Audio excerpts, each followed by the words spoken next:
یہ جو درس دیا جا رہا ہے، سب سے پہلے میں اعلان کر دوں کہ صرف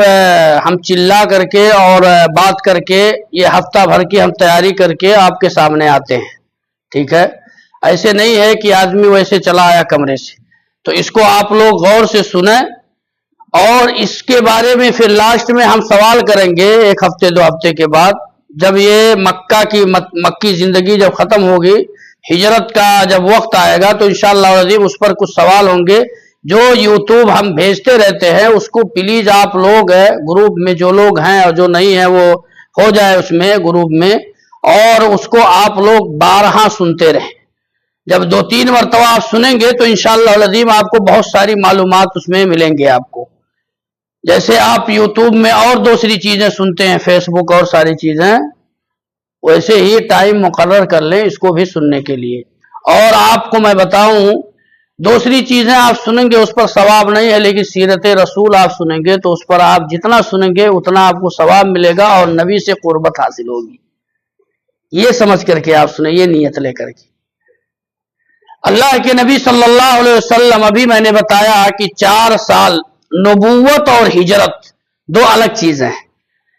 نبوت کہتے ہیں جب سے اللہ کے نبی صلی اللہ علیہ وسلم غار حرا میں نبی بنے، اقرأ بسم ربک الذی خلق جو نازل ہوا، وہاں سے لے کر کے اور اللہ کے نبی 13 سال تک مکہ کے اندر تھے، اس کو مکی زندگی کہتے ہیں، اس کو نبوی زندگی نبوت والا سال کہتے ہیں۔ اور جب اللہ کے نبی ہجرت کیے مکہ سے مدینہ، وہاں سے ہجری شروع ہوا۔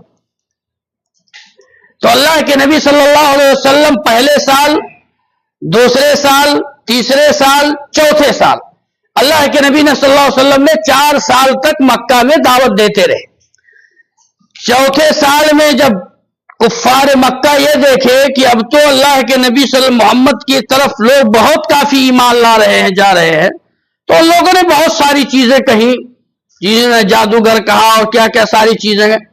لاسٹ میں ان لوگوں نے فیصلہ کیا کہ ان کو جادوگر کہا جائے، اس لیے کہ یہ جادو جو ہے، جادو کے ذریعہ سے بیوی شوہر کے درمیان اور ماں باپ کے درمیان جدائی پیدا کراتے ہیں، اس لیے کہ گھر کے ایک فرد نے اسلام قبول کیا اور باقی لوگ نہیں قبول کیے، گھر والے ان کو نکال دیے، یعنی جدائی پیدا، یہ چیزیں ان لوگوں نے بیان کیا۔ اللہ کے نبی صلی اللہ علیہ وسلم ہجرت کے، نبوت کے 5ویں سال، نبی بننے کے 5ویں سال،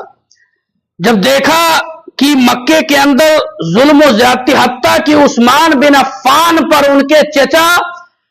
چٹائی میں لپیٹ کر کے عثمان بن عفان کو، اس کے بعد میں ان کے منہ کے پاس دھواں دیتے تھے، ان کو بھی ستایا گیا۔ تو جب یہ چیزیں ہوئی تو اللہ کے نبی صلی اللہ علیہ وسلم پر جب یہ سورہ کہف نازل ہوا اور اللہ تعالیٰ نے کہا سورہ زمر کی آیت للذین احسنوا فی ہذہ الدنیا حسنہ وارض اللہ واسعہ، جو اللہ رب العالمین نے یہ کہا، تو یہ 5ویں سال میں داخل ہونے کے وقت اللہ کے نبی صلی اللہ علیہ وسلم نے پہلے صحابہ کرام کو 12 مرد اور 4 عورتیں، یاد کر لیجئے کتنا، 12 مرد اور 4 عورتیں، 12 مرد 4 عورتیں، فیاض بھائی کو جگہ دیجئے، 12 مرد اور 4 عورتیں، کتنے مرد؟ حفصہ کی طرف 12 مرد اور 4 عورتوں پر مشتمل، اور ان کے قائد جو تھے وہ حضرت عثمان بن عفان رضی اللہ تعالیٰ عنہ، تیسرے خلیفہ حضرت عثمان بن عفان رضی اللہ تعالیٰ عنہ کو اللہ کے نبی صلی اللہ علیہ وسلم نے اس کا رئیس بنایا، یعنی اس کا قائد بنایا، رہبر سب سارے لوگوں کا۔ اور حضرت عثمان بن عفان کی اہلیہ حضرت رقیہ بنت رسول اللہ صلی اللہ علیہ وسلم ساتھ میں حضرت عثمان کے ہجرت کی۔ یہ جو ہجرت ہوا حبشہ کی طرف، یہ رات کے وقت ان لوگوں نے ہجرت کیا،